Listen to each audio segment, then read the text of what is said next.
Okay, so here's the dishwasher. I've got this white cord here, and then I've got this copper one here.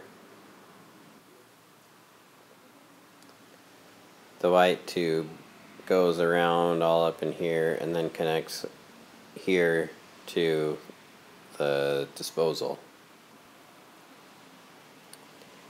The copper tube comes over and connects into the valve, which I have turned off. Here's a picture of the disposal.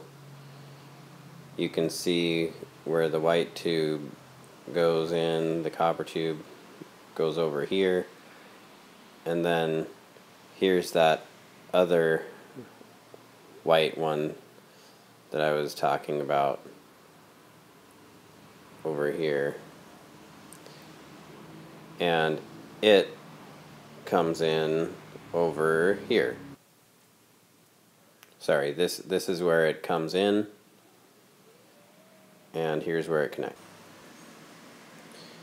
Here's where it connects in the bottom of the disposal.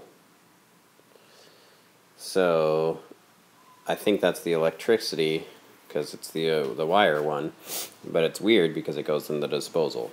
I could undo these screws here and take it out.